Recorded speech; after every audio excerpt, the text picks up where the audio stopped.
नमस्कार साथियों, आप सभी का मैं फिर से अपने YouTube चैनल पर हार्दिक स्वागत करता हूं और उम्मीद करता हूं कि मेरे द्वारा अपलोड किए गए दोनों पिछले वीडियो, जो पहला वीडियो विकलांग सर्टिफिकेट से संबंधित था और दूसरा वीडियो यूडी आईडी कार्ड, जिसे हम यूडी आईडी कार्ड को एक अन्य नाम स्वावलंबन कार्ड तथा एक अन्य नाम यूनिक डिसेबिलिटी कार्ड के नाम से जानते हैं।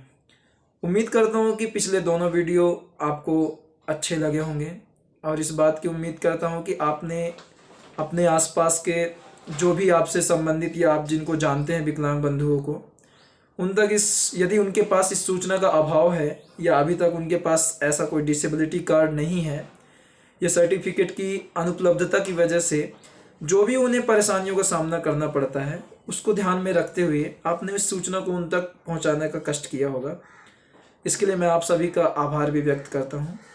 आज के हम इस वीडियो पर एक महत्वपूर्ण चर्चा करने वाले हैं विकलांगता के प्रकार से संबंधित, कि विकलांगता की कितने प्रकार हैं, किन श्रेणियों में इनको रखा गया है, भारतीय कानून के तहत किन अधिनियमों और किन कानूनों के तहत इन प्रकारों को जोड़ा गया है, वह एक विकलांग व्यक्ति किस प्रकार समझ सकता है कि उसकी विकलांगता किस प्रकार से है, वह किस श्रेणी से वह संबंधित विकलांगता को रखता है।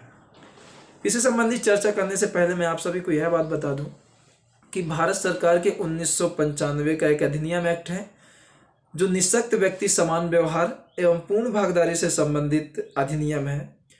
एक अन्य अधिनियम अभी पिछले कुछ वर्षों में चालू किया गया था, जिसको हम 2016 के दिव्यांग जन अधिकार अधिनियम के नाम से भी जानते हैं।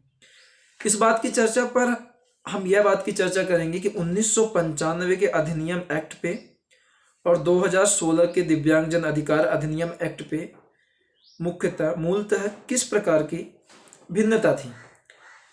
वास्तव में यदि हम जानने की कोशिश करें कि विकलांगता की कितने प्रकार की श्रेणियां रखी गई थी 1995 के अधिनियम एक्ट पर, तो हम पाएंगे कि 1995 के अधिनियम एक्ट पर 7 प्रकार की विशेष विकलांगता श्रेणी बनाई गई थी, जिनके आधार पर विकलांगता को बांटा गया था।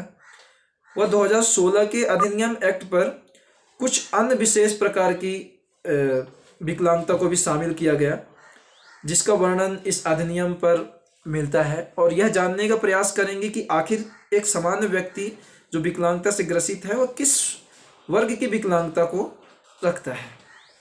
तो आइए शुरू करते हैं और जानते हैं कि 1995 के अधिनियम एक्ट पर किन 7 प्रकार की विकलांगता श्रेणियों को रखा गया था। सबसे पहले हम चर्चा करेंगे अंधापन, कम दृष्टि, कुष्ठ रोग, श्रवण बाधित, अस्थि बाधित व मानसिक बाध्यता और मानसिक रूढ़ता। ये 7 प्रकार की विकलांगता थी जिन्हें 1995 के अधिनियम एक्ट पर बांटा गया था, वो चिन्हित किया गया था। इन 7 वर्गों में विकलांगता को बांटने के अलावा प्रतिशतता के आधार पर भी विकलांगता को बांटा गया था, जिसमें 2 श्रेणियां रखी गई थी। एक श्रेणी जिसमें 40 से 80% के मध्य की विकलांगता के व्यक्ति को रखा जाता है, वह दूसरी प्रकार में 80% से अधिक जो व्यक्ति विकलांगता से ग्रसित है उस श्रेणी में रखा जाता है। 40 से 80% के मध्य की विकलांगता श्रेणी को सामान्य या सामान्य से अधिक विकलांगता की श्रेणी माना जाता है, जबकि 80% से अधिक विकलांगता यदि किसी व्यक्ति को है तो वह व्यक्ति सीवियर डिसेबिलिटी के अंतर्गत आता है।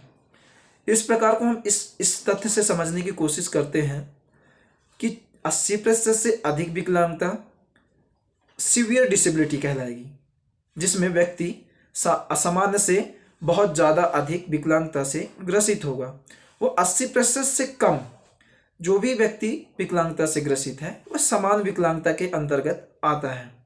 40% से कम की विकलांगता को विकलांगता के लिए मान्य नहीं किया जाता है। 40% से अधिक विकलांगता को ही विभिन्न प्रकार की सुविधाएं दी जाती हैं, वह इन्हें इन वर्गों में गिना जाता है। ये चर्चा तो 1995 के अधिनियम एक्ट के आधार पर की।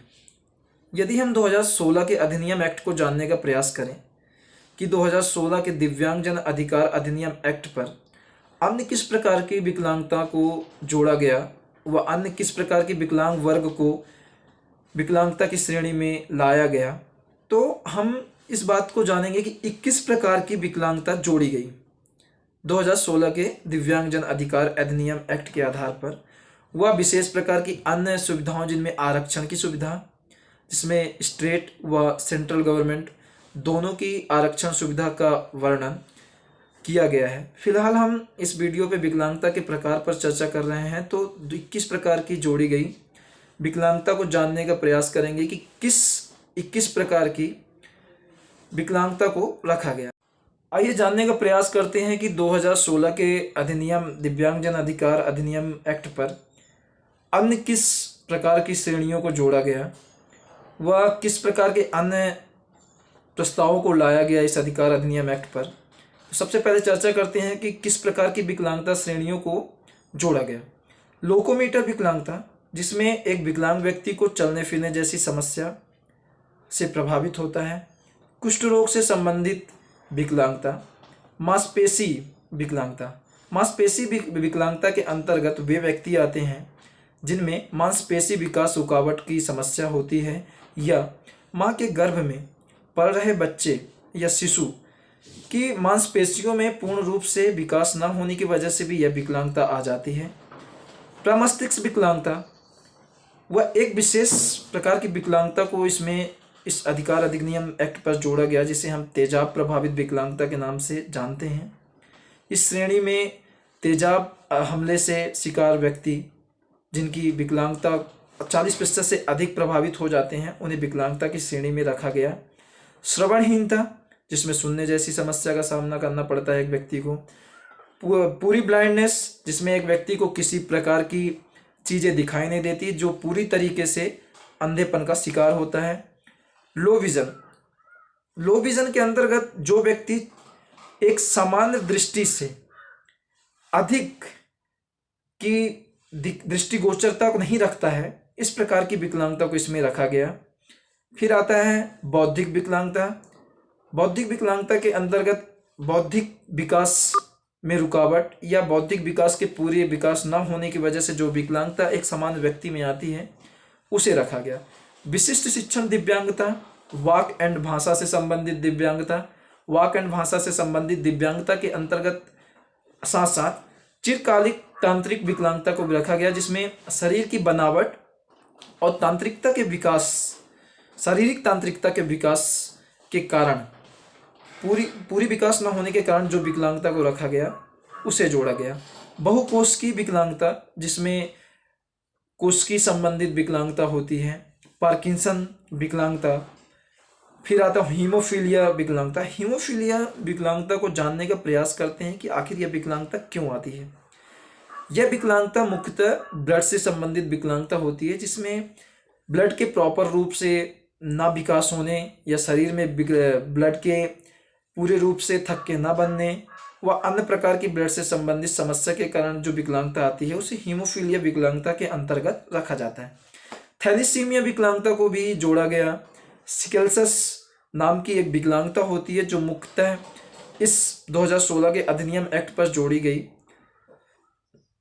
इन 21 प्रकार की श्रेणियों को 2016 के दिव्यांगजन अधिकार अधिनियम एक्ट पर जोड़ा गया और इन वर्गों को बांटा भी गया कि इस प्रकार की विकलांगता से यदि कोई व्यक्ति गंभीर रूप से या किसी भी प्रकार से प्रभावित है, तो वह व्यक्ति विकलांगता के अंतर्गत आता है। और विकलांगता के अंतर्गत आने के पश्चात यदि उसके पास विकलांगता का सर्टिफिकेट है, जिसमें वो अपनी विकलांगता को पूर्ण रूप से सत्यापित करता है, तो वह सरकार द्वारा दी जाने वाली समस्त प्रकार की सुविधाओं का भोग कर सकता है। आरक्षण के मुद्दे में इस बात पर जोर दिया गया कि क्या आरक्षण का प्रतिशत होना चाहिए और विकलांगता में क्या आरक्षण की आवश्यकता है, वह इस आरक्षण को कितना बढ़ाया जाना चाहिए, इस बात को लेकर मुख्यतः चर्चा हुई, जिसमें 4% सेंट्रल गवर्नमेंट की रिजर्वेशन व 6% स्टेट गवर्नमेंट के रिजर्वेशन का जो लाभ विकलांगजनों को मिला, उसकी चर्चा भी हम आने वाले अगले वीडियोस में करेंगे और इस बात की पूरी कोशिश करेंगे कि इस अधिकार अधिनियम एक्ट पे जिस प्रकार की सुविधा या जिस प्रकार का अधिकार विकलांगजनों के लिए लाया गया, हम उनसे संबंधित सारी जानकारियाँ आप सभी तक पहुँचाने का कोशिश करेंगे। और हर वीडियो की तरह मैं इस वीडियो में भी आप सभी से आग्रह करूँगा कि यदि आपके आसपास किसी भी प्रकार की विकलांगता से संबंधित कोई भी व्यक्ति निवास करता हो, यदि उसे इन प्रकार की किसी भी जानकारी का अभाव हो, तो आप उन व्यक्तियों तक इन जानकारियों का मेरे वीडियोस के साथ साथ यूट्यूब पे डाले गए अन्य वीडियोस के साथ भी आप उन्हें जितनी भी प्रकार की सूचनाएं या सुविधाएं देने का प्रयास कर सकते हैं। तो इस सामाजिक दायित्व का निर्वहन करने की आप महान कृपा करें। धन्यवाद।